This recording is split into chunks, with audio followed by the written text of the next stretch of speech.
ನಿಮ್ಮ ಕುಟುಂಬದ ಭವಿಷ್ಯಕ್ಕೆ ಸುರಕ್ಷಿತ ಹೂಡಿಕೆ ಹುಡುಕ್ತಾ ಇದ್ದೀರಾ? ಮೈಸೂರು ರೋಡ್ ಸಮೀಪದಲ್ಲಿರುವ ಗ್ರೀನ್ ಮೈಲ್ಸ್ಗೆ ನಿಮ್ಮನ್ನ ಆತ್ಮೀಯವಾಗಿ ಸ್ವಾಗತಿಸ್ತೇವೆ. 3.5 acre gated community, tree park, children's play park, underground drainage ಮತ್ತು ಅಂಡರ್ಗ್ರೌಂಡ್ ಎಲೆಕ್ಟ್ರಿಸಿಟಿ ವ್ಯವಸ್ಥೆಯೊಂದಿಗೆ ಪ್ರತಿಯೊಂದು ಸೌಲಭ್ಯ ಇಲ್ಲಿ ಲಭ್ಯ.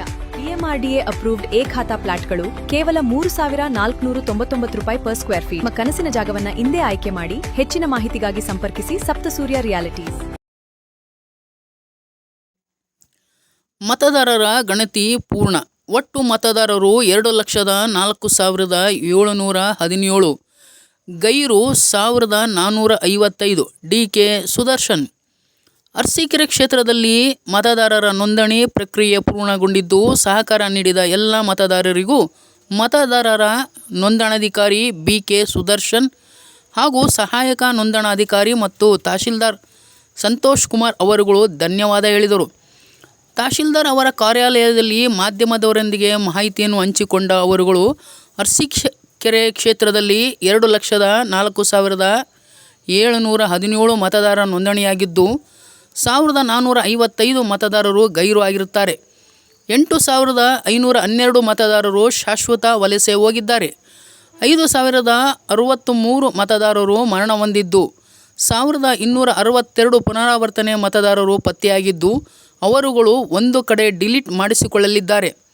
ಇವರುಗಳು ಸೇರಿದಂತೆ 16,297 ASDDO ಎಂದು ಗುರುತಿಸಲಾಗಿದೆ ಎಂದರು.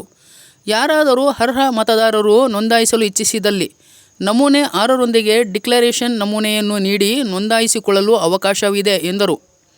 ಸೆಪ್ಟೆಂಬರ್ 29ರವರೆಗೆ ಹಕ್ಕು ಮತ್ತು ಆಕ್ಷೇಪಣೆಗಳನ್ನು ನೀಡಲು ಸಮಯ ಅವಕಾಶವಿದ್ದು, ಎಲ್ಲ ಯುವ ಮತದಾರರು ತಮ್ಮ ಮತಗಟ್ಟೆ ಅಧಿಕಾರಿಯನ್ನು ಸಂಪರ್ಕಿಸಿ ನಮೂನೆಯನ್ನು ಪಡೆದು ಭರ್ತಿ ಮಾಡಿಸಲು ತಿಳಿಸಿದ್ದಾಗಿದೆ. ಹಾಗೆಯೇ ಮತದಾನ ಪಟ್ಟಿಯಲ್ಲಿ ಯಾವುದೇ ನ್ಯೂನತೆಗಳು ಇದ್ದಲ್ಲಿ ನಮೂನೆ 8 ನೀಡಿ ಸರಿಪಡಿಸಿಕೊಳ್ಳಲು ಸಹ ಅವಕಾಶ ಇರುತ್ತದೆ. ಯಾರಾದರೂ ಮತದಾನ ಹೆಸರನ್ನು ತೆಗೆದುಹಾಕಲು ನಮೂನೆ 7 ನೀಡಬಹುದಾಗಿದೆ.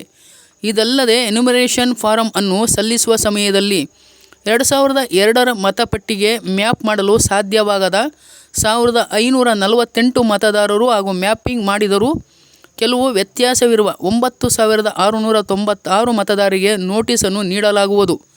ಸದರಿ ನೋಟಿಸ್ಗೆ ವಿಚಾರಣೆಗೆ 8 ಹೆಚ್ಚುವರಿ ಸಹಾಯಕ ನೋಂದಣಾಧಿಕಾರಿಗಳನ್ನು ನೇಮಿಸಲು ಸೂಕ್ತ ಪ್ರಸ್ತಾವನೆಯನ್ನು ಸಲ್ಲಿಸಲಾಗಿರುತ್ತದೆ. ಪ್ರತಿ ಹೋಬಳಿಗೆ 2 ERO AERO ರವರು ಕಾರ್ಯನಿರ್ವಹಿಸಲಿದ್ದು, 10 ERO ಮತ್ತು AERO ರವರು ಇರುತ್ತಾರೆ. ಎಲ್ಲ ಮತದಾರರು ನೋಟಿಸ್ನಲ್ಲಿ ನೀಡುವ ಸಮಯ ಮತ್ತು ಸ್ಥಳಕ್ಕೆ ಭೇಟಿ ನೀಡಿ ತಮ್ಮ ದಾಖಲಾತಿಯನ್ನು ಸಲ್ಲಿಸಬಹುದು. ವಿಚಾರಣೆಗೆ ಹಾಜರಾಗದೇ ಇದ್ದ ಸಂದರ್ಭದಲ್ಲಿ ಅಥವಾ ದಾಖಲಾತಿಗಳನ್ನು ಸಲ್ಲಿಸದಿದ್ದಲ್ಲಿ ಸದರಿಯವರು ಹೆಸರು ಅಂತಿಮ ಮತದಾರರ ಪಟ್ಟಿಯಿಂದ ಕೈ ಬಿಡಲಾಗುವುದು ಎಂದು ಅವರು ಹೇಳಿದರು. ಕ್ಷೇತ್ರದಲ್ಲಿ 267 ಮತಗಟ್ಟೆಗಳಿದ್ದು, ಈಗ 281ಕ್ಕೆ ಹೆಚ್ಚಿಸಲಾಗಿದೆ.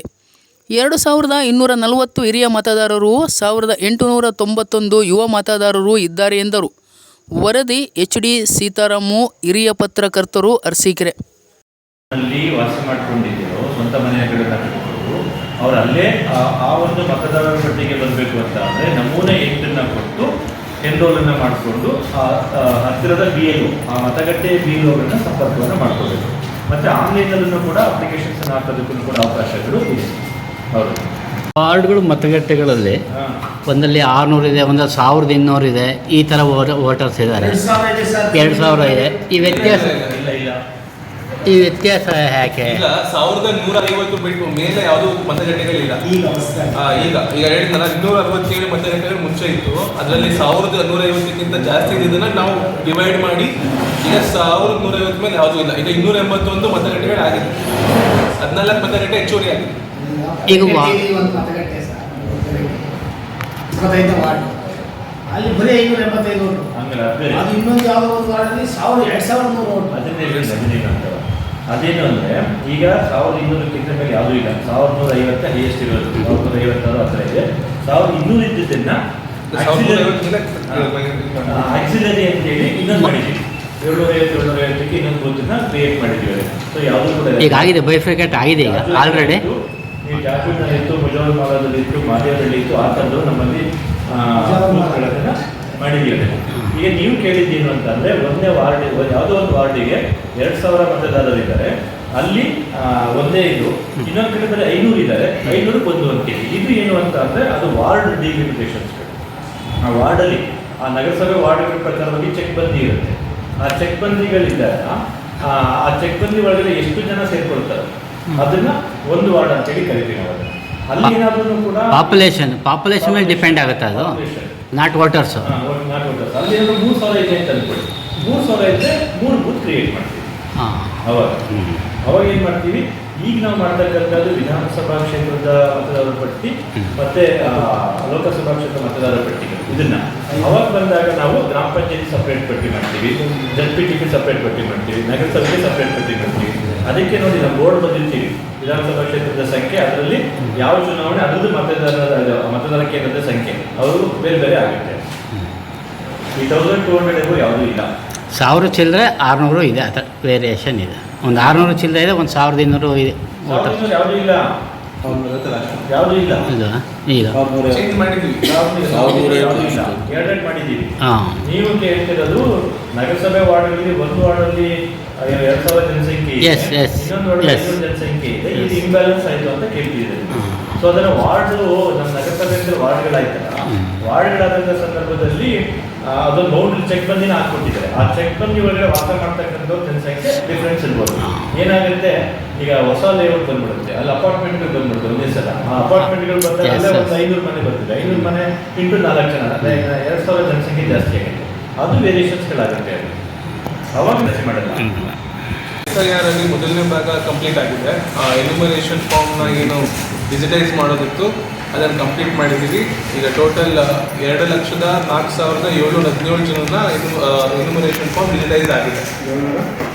17 ಇದಲ್ಲದೆ ರ್ಯಾಷನಲೈಸೇಷನ್ ಆಫ್ ಪೋಲಿಂಗ್ ಸ್ಟೇಷನ್ ಕೂಡ ಮಾಡಿದ್ದೀವಿ. ರ್ಯಾಷನಲೈಸೇಷನ್ ಅಂತ ಹೇಳಿದ್ರೆ, ಈಗ 1200 ಮತದಾರರಿಗಿಂತ ಅಥವಾ 1150 ಮತದಾರರಿಗಿಂತ ಜಾಸ್ತಿ ಇರುವಂಥ ಪೋಲಿಂಗ್ ಸ್ಟೇಷನ್ಗೆ ಅದರ ಪಕ್ಕದಲ್ಲೇ ಇಲ್ಲಾಂದ್ರೆ ಸಮೀಪ ಎಲ್ಲರೂ ಇರೋ ಕಡೆ ಇನ್ನೊಂದು ಮತಗಟ್ಟೆ ಕ್ರಿಯೇಟ್ ಮಾಡಿದ್ದೀವಿ. ಆ ಥರ ಈಗ ಒಟ್ಟು SIR ಪ್ರಕ್ರಿಯೆ ಸ್ಟಾರ್ಟ್ ಆಗಿದ್ದಾಗ ಒಟ್ಟು ನಮ್ಮ ಹತ್ರ 267 ಮತಗಟ್ಟೆಗಳಿತ್ತು. 67 ಈಗ 281 ಮತಗಟ್ಟೆಗಳಾಗಿದೆ. ಅಂದರೆ 14 ಮತಗಟ್ಟೆಗಳು ಸೇರ್ಪಡೆ ಆಗಿದೆ. ಸೊ 14 ಮತಗಟ್ಟೆಗಳಲ್ಲಿ 1150ಕ್ಕಿಂತ ಜಾಸ್ತಿ ಮತದಾರರಿದ್ದರು. ಅದರಿಂದ ಅದನ್ನು ನಾವು ಬೈಫರ್ಕೇಷನ್ ಮಾಡಿ ಈಗ ಟೋಟಲ್ 281 ಮತಗಟ್ಟೆಗಳಿದೆ. ಇದರಲ್ಲಿ ಮೇಲ್ 1,07,744 ಮೇಲ್ ಇದ್ದಾರೆ. ಫೀಮೇಲ್ 1,03,969 ಫೀಮೇಲ್ಸ್ ಇದ್ದಾರೆ. ಮತ್ತು ಥರ್ಡ್ ಜೆಂಡರ್ 4 ಜನ ಇದ್ದಾರೆ. ಹಾಗೆ ಸರ್ವಿಸ್ ವೋಟರ್ಸ್ ಬಂದು 182 ಜನ ಸರ್ವಿಸ್ ವೋಟರ್ಸ್ ಇದ್ದಾರೆ. Service voters, military ex service mans. ಅದಲ್ಲದೆ ಈಗ ಇದಕ್ಕಿಂತ 16,294 ಮತದಾರರು SIR ಪತ್ರಿಕೆ ಸ್ಟಾರ್ಟ್ ಆದಮೇಲೆ ಇವ್ರನ್ನೆಲ್ಲ ಅನ್ಕಲೆಕ್ಟಬಲ್ ಅಂತ ನಾವು ಮಾರ್ಕ್ ಮಾಡಿದ್ದೀವಿ. ಅಂದರೆ ಮರಣ ಹೊಂದಿರ್ತಾರೆ ಇಲ್ಲ 16,294 ಅಲ್ಲ 297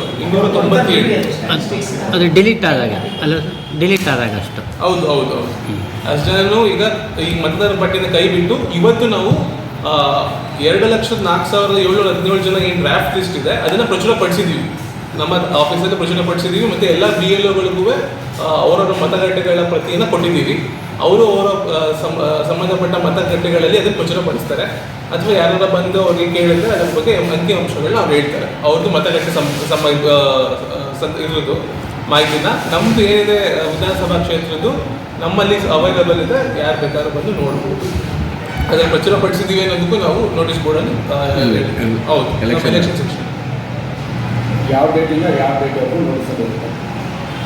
ಇವತ್ತು 24, ನೆಕ್ಸ್ಟ್ 23 ಸೆಪ್ಟೆಂಬರ್ವರೆಗೂ ನೆಕ್ಸ್ಟ್ ಹೇಳ್ಬಿಟ್ಟು ಅದನ್ನೇ. ಇವಾಗ ಇವತ್ತಿಂದ ಏನು ಪ್ರಚುರಪಡಿಸಿದ ಮೇಲೆ ಹಕ್ಕು ಮತ್ತು ಆಕ್ಷೇಪಣೆಗಳು 1 ತಿಂಗಳು ಕಾಲಾವಕಾಶ ಇರುತ್ತೆ, 30 ದಿನಗಳು. 23/9/2026ವರೆಗೂ ಹಕ್ಕು ಮತ್ತು ಆಕ್ಷೇಪಣೆಗಳು. ಅಂದರೆ ನೀವೇನಾದರೂ ಹೊಸದಾಗಿ ಸೇರ್ಪಡೆ ಮಾಡಬೇಕು ಅನ್ನಂಗಿದ್ರೆ ಫಾರ್ಮ್ 6ನ ಸಬ್ಮಿಟ್ ಮಾಡ್ಬೋದು. ಅಕಸ್ಮಾತ್ 23/9/2026 ಇದು ನೋಡಿ ಪೆನ್ಷನ್ ಅಬ್ಜೆಕ್ಷನ್ ಅಂತ ಇದೆಯಲ್ಲ, ಸೇರ್ಪಡೆಗೂ ಅವಕಾಶ ಇದೆ. ಈಗ ಸೇರ್ಪಡೆಗೆ ಇವತ್ತಿಂದ ಅವಕಾಶ ಇದೆ.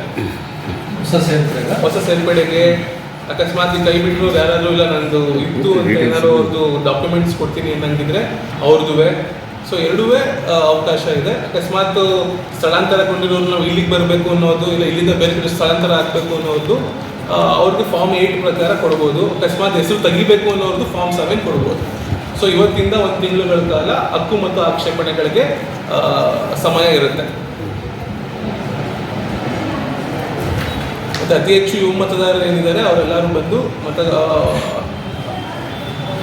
ಮತದಾರರ ಪಟ್ಟಿಯಲ್ಲಿ ಸೇರ್ಪಡೆಗೊಳ್ಳೋದು ಸ್ವಲ್ಪ ನಾವು ಪ್ರಚಾರ ಮಾಡ್ತೀವಿ. ಹಾಗೆ ನಿಮ್ಮ ಕಡೆ ನಾವು ಪ್ರಚಾರ ಮಾಡಿದ್ರೆ ಅದು ಅನುಕೂಲ ಆಗುತ್ತೆ.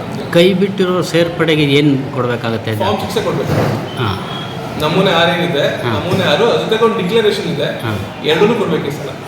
8 ಕೊಡಬೇಕಾದ್ರೂ ಡಿಕ್ಲರೇಷನ್ ಕೊಡಬೇಕು, ಫಾರ್ಮ್ 6 ಕೊಡಬೇಕಾದ್ರೂ ಡಿಕ್ಲರೇಷನ್ ಕೊಡಬೇಕು.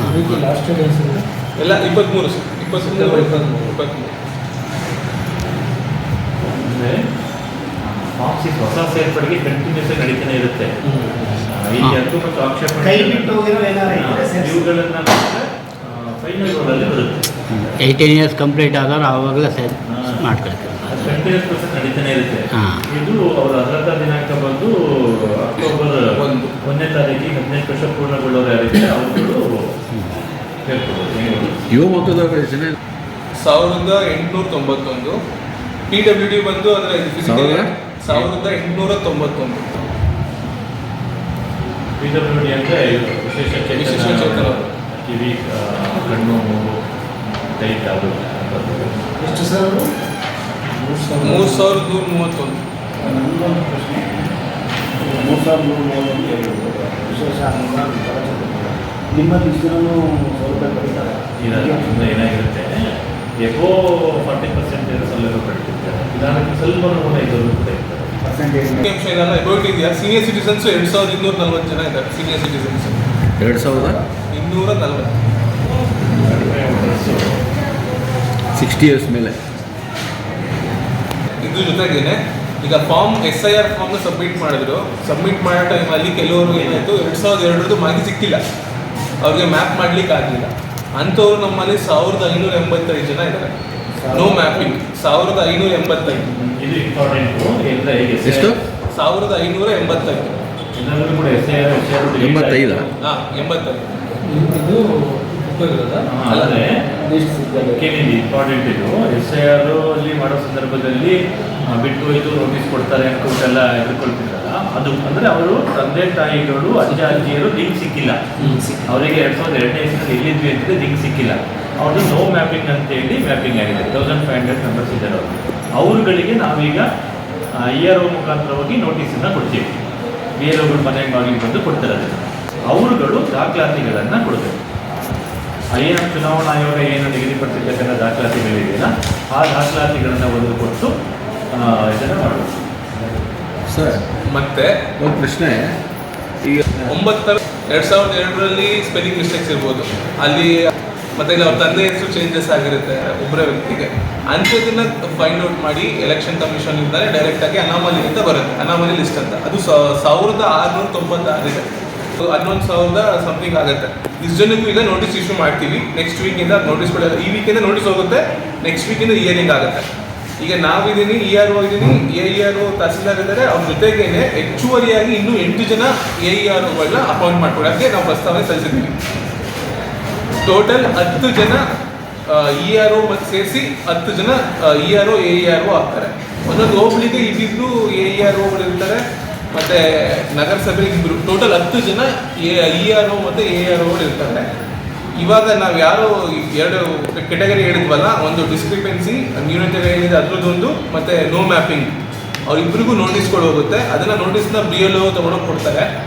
ಅದರಲ್ಲಿ ಡೇಟ್ ಇರುತ್ತೆ, ಟೈಮ್ ಇರುತ್ತೆ, ಪ್ಲೇಸ್ ಇರುತ್ತೆ. ನಾವು ಆ ಪ್ಲೇಸ್ನ ಆದಷ್ಟು ಅವರು ನಿಯರ್ ಬೈ ಹೋಬ್ಳಿಗೆ ಅಲ್ಲೇ ಪ್ಲೇಸಸ್ ಕೊಡ್ತೀವಿ. ಮತದಾರ ಯಾರಿರ್ತಾರೆ ಅವ್ರು ಬಂದು ದಾಖಲಾತಿಗಳು 12 ದಾಖಲಾತಿಗಳನ್ನ ಮತದಾರರ ಇದು ಎನ್ಯುಮಿನೇಷನ್ ಫಾರ್ಮಲ್ಲಿ 12 ಡಾಕ್ಯುಮೆಂಟ್ಸ್ ಇತ್ತು. ಮತ್ತು ನೋಟಿಸಲ್ಲೂ ಕೊಡ್ತೀವಿ ಯಾವ್ಯಾವ ದಾಖಲಾತಿ ಕೊಡಬೇಕು ಅನ್ನೋದು. ಆ ದಾಖಲಾತಿಗಳನ್ನ ಅವರು ಖುದ್ದಾಗಿ ಬಂದು ಸಬ್ಮಿಟ್ ಮಾಡಬೇಕು. ಕೊಡ್ತೀವಿ. ನಾವು ಕಸ್ಬಾದಾದರೆ ಇಲ್ಲಿ ತಾಲೂಕು ಸಿಗುತ್ತೆ, ಹೋಬಳಿ ಹೆಡ್ ಕ್ವಾರ್ಟರ್ ಹೋಬಳಿ ಹೆಡ್ ಕ್ವಾರ್ಟರ್ಸಲ್ಲೇ ಅಲ್ಲಲ್ಲೇ ಮಾಡ್ತೀವಿ. ಇನ್ನೂ ಒಂದು ಸ್ಟೆಪ್ಪು ಅಕಸ್ಮಾತ್ ಅಲ್ಲಿ ಏನಾದರೂ ಚೇಂಜಸ್ಗೆ ನಮಗೆ ಅವಕಾಶ ಕೊಟ್ಟರೆ ನಾವು ಗ್ರಾಮ ಪಂಚಾಯತಿ ವೈಸು ಮಾಡಲಿಕ್ಕೆ ಅವರು ಹೇಳಿದ್ದೀವಿ. ಅವರು ಟ್ರೈನಿಂಗ್ ಆಗಿದೆ. ಸೊ ಇದು ನೆಕ್ಸ್ಟ್ ವೀಕಿಂದ ನಡೆಯುತ್ತೆ. ನೋಟಿಸಸ್ಗಳು ಈ ವಾರ ಜನರೇಟ್ ಆಗಿ ಎಲ್ಲ ಡಿಸ್ಟ್ರಿಬ್ಯೂಟ್ ಮಾಡೋಕ್ಕೆ ಸ್ಟಾರ್ಟ್ ಮಾಡ್ತೀವಿ. ಅದರಲ್ಲಿ ದಾಖಲಾತಿಗಳು 1987ಗಿಂತ ಮುಂಚೆ ಜನನ ಆಗಿದ್ರೆ ಡೇಟ್ ಇದೆ, ಡೇಟ್ ಕೊಡ್ತೀನಿ ಕರೆಕ್ಟಾಗಿ. ಅವ್ರದ್ದೊಂದು ದಾಖಲಾತಿ ಕೊಟ್ಟರೆ ಸಾಕು. ಎಷ್ಟು ಸರ್? 1987 ಮುಂಚೆ ಒಂದು ಎನ್ಯುಮರೇಷನ್ ಫಾರ್ಮ್ ಕೊಡು ರಾಹುಲ್, ಒಂದು ಎನ್ಯುಮರೇಷನ್ ಫಾರ್ಮ್ ಕೊಡು ಸರ್ ಹಾಂ. ಯಾವ್ದಾದ್ರು 12 ಡಾಕ್ಯುಮೆಂಟ್ಲಿ ಯಾವ್ದಾದ್ರು ಒಂದು ಡಾಕ್ಯುಮೆಂಟ್ ಸರ್ಟಿಫಿಕೇಟು, ಒಂದು ಕಾಯಂ ನಿವಾಸಿ ಪ್ರಮಾಣ ಪತ್ರ ಅಥವಾ ಸರ್ಕಾರದಿಂದ ಮಂಜೂರಾತಿ ಆಗಿರ್ತಕ್ಕಂಥ ಮನೆಯದು ಜಮೀನು ದಾಖಲಾತಿಗಳು, ಇನ್ನು ಅನಾಮಲೀಸ್ಗಳು, ಡಿಸ್ಕ್ರಿಪೆನ್ಸಿಗಳು. ಅಂದರೆ ಎಕ್ಸಾಂಪಲ್ ಈಗ ಹಿಂದೆ ಶೇಖರ ಅಂತೇಳಿ ವೋಟರ್ ಐಡಿದಲ್ಲಿ ಸೇರಿಸಿದ್ರು. ಈಗ ಅದನ್ನು ನಾವು ಶೇಖರ್ ಅಂತೇಳಿ ಮಾಡ್ಕೊಂಡ್ವಿ, ಅಥವಾ ಶೇಖರೇಗೌಡ ಅಂತಲೋ ಅಥವಾ ಶೇಖರ್ ಕುಮಾರ್ ಅಂತಲೋ ತಿದ್ದುಪಡಿನ ಮಾಡ್ಕೊಳ್ತೀವಿ. ಹಿಂದೆ ವೋಟರ್ ಲಿಸ್ಟ್ ಸೇರಿಸುವಾಗ ಬರೀ ಊರಲ್ಲಿ ಹೇಳಿ ಸೇರಿಸಿದ್ರು. ಈಗ ಆನಂದ್ ಅಂತೇಳಿ ಆನಂದ್ ಕೌಶಿಕ್ ಅಂತ ಸೇರಿಸ್ಕೊಂಡಿದ್ದಾರೆ. ಈಗ ಇದು ಸೆಲ್ಫ್ ಮ್ಯಾಚ್ ಮಾಡಿದಾಗ ಈ ವ್ಯಕ್ತಿನೇ ಬೇರೆ ಈ ವ್ಯಕ್ತಿನೇ ಬೇರೆ ಅಂತ ಸಾಫ್ಟ್ವೇರ್ ಫೈಂಡ್ ಔಟ್ ಮಾಡ್ತೀವಿ. ಅದಕ್ಕೆ ಈಗ ನಾನು ಎರಡು ಒಂದೇ ವ್ಯಕ್ತಿ ಅಂತ ಹೇಳಿದ್ರೆ ಅವರೊಂದು ಡಾಕ್ಯುಮೆಂಟನ್ನು ಕೊಡ್ತಾರೆ. ಈ ಥರದ್ದು 9600 ಕೇಸ್ ಇದೆ ಒಂದು. ಆಮೇಲೆ ಇನ್ನು ಕೆಲವೊಂದು ಡಾಕ್ಯುಮೆಂಟ್ಗಳು ಏನಾಗಿದೆ, ಏಜು ಗ್ಯಾಪ್ ಇದೆ. ಅಂದರೆ ತಂದೆಗೂ ಮಗನಿಗೂ ಕೂಡ 15 ವರ್ಷ ಡಿಫ್ರೆನ್ಸ್ ಜಾಸ್ತಿ ಇರಬೇಕು. 15 ವರ್ಷ ಡಿಫ್ರೆನ್ಸ್ ಬಂದುಬಿಡ್ತದೆ. ಅದು ಯಾಕೆಂದರೆ ಆಧಾರ್ ಕಾರ್ಡಲ್ಲಿ ಒಂದು 45 ಆ ಥರ ಇರೋದ್ರಿಂದ ಅದು ಡಿಫ್ರೆನ್ಸ್ಗಳು ಕಡಿಮೆ ಬಂದಾಗ ಅದನ್ನು ಕೂಡ ಮ್ಯಾಚ್ ಮಾಡಿದ್ದಾರೆ. ಅದಾದ್ಮೇಲೆ ಏನಾಯಿತು, ಒಬ್ಬರಿಗೇನೆ 6 ಜನ ಮ್ಯಾಪಿಂಗ್ ಮಾಡಿರ್ತಾರೆ. ಒಬ್ಬರಿಗೇನೆ ಕೆಲವು ಮನೆಯಲ್ಲಿ 6-7 ಜನ ಮಕ್ಕಳಿರ್ತಾರೆ. ಸೊ ಹಂಗಾಗಿ ಅಂಥವುಗಳು ಕೂಡ ಇದ್ದಿದ್ದನ್ನು ತಾಯಿಗೆ 3 ತಂದೆಗೆ 3 ಮ್ಯಾಪ್ ಮಾಡಿಕೊಂಡು ಸರಿ ಹೋಗ್ತೀವಿ. ಇಂಥವು 9600 ಅವ್ರಿಗೂ ಕೂಡ ನೋಟಿಸ್ ಹೋಗುತ್ತೆ. ಅವರು ಕೂಡ ದಾಖಲಾತಿಗಳನ್ನು ಕೊಡಬೇಕು. ಈ ಕೊಡೋಪ್ಪ ಸ್ವಲ್ಪ ಈಗ 23/9ಕ್ಕೆ ಏನು ಹಕ್ಕು ಮತ್ತು ಆಕ್ಷೇಪಣೆ ಸಮಯ ಮುಗಿದ ಮೇಲೆ ನೋಟಿಸ್ ಫೇಸ್ ಅಂತ ಒಂದು ಇರುತ್ತೆ. ಆವಾಗ ನೋಟಿಸ್ ಅಕಸ್ಮಾತ್ ಏನಾದ್ರು ಆಕ್ಷೇಪಣೆಗಳು ಬಂದಿದ್ರೆ ಅದಕ್ಕೆ ನೋಟಿಸ್ ಕೊಟ್ಬಿಟ್ಟು ನಾವು ಕ್ಲಿಯರ್ ಮಾಡ್ಕೊತೀವಿ. ಅದು 24/9